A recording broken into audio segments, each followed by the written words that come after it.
Branding সলিউশনের পক্ষ থেকে আমি রনি আছি আপনাদের সাথে। আজকের এই ভিডিওতে আমি ২ টা বিষয় নিয়ে আলোচনা করব।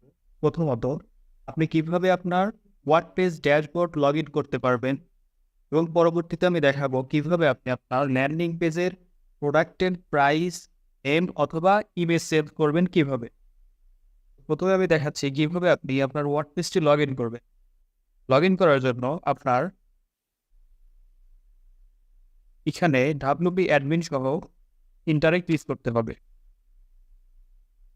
WP অ্যাডমিন লিখে এন্টারে ক্লিক করলে আপনি এরকম একটা ইন্টারফেস পাবেন এবং এখানে আপনার ইউজার নেম এবং ইমেইলটা দিবেন এবং এখানে আপনি আপনার পাসওয়ার্ডটি দিবেন। এটা অবশ্যই আমরা প্রজেক্টটি ডেলিভারি করার সময় এই ইউজার নেম এবং পাসওয়ার্ডটি আপনাদেরকে বুঝিয়ে দিয়ে থাকি। এটা এখানে দেওয়ার পরে আপনি জাস্ট লগইনে ক্লিক করবেন।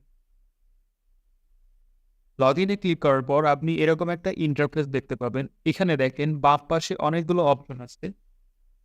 এখন আমি দেখাবো কিভাবে আপনি আপনার প্রোডাক্টের প্রাইস, নেম এবং ইমেজটা কিভাবে চেঞ্জ করবেন। সেটা করার জন্য আপনাকে প্রোডাক্টস এর উপরে আসতে হবে এবং এই যে দেখেন অল প্রোডাক্ট এখানে ক্লিক করবেন। এখানে ক্লিক করার পর আপনি সকল প্রোডাক্টস এখানে দেখতে পাবেন। আপনাকে এডিটে ক্লিক করতে হবে। এটা আপনি চেঞ্জ করতে চান শুধু সেটার এডিটে ক্লিক করবেন।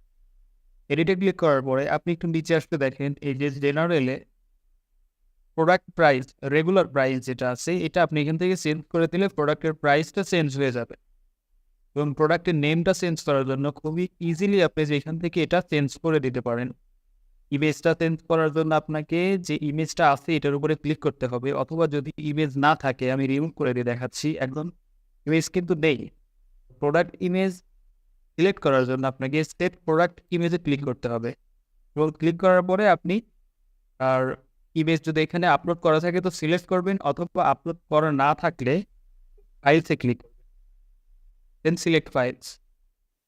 তারপরে আপনি আপনার যে ইমেজটি আপলোড করতে চান সেটা এখান থেকে সিলেক্ট করে ওপেন করবেন। ওপেন করার পর আপনি এখানে সেটা পাবেন।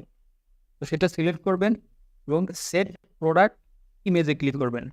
এখন দেখেন প্রোডাক্ট ইমেজটা কিন্তু এখানে আবার চলে আসবে। আরেকটা বিষয় অবশ্যই খেয়াল রাখবেন, এগুলো চেঞ্জ করার পরে আপনি অবশ্যই এখানে আপডেট বাটনে ক্লিক করবেন। আপডেট বাটনে ক্লিক করলে এই বিষয়গুলো আপডেট হয়ে যাবে।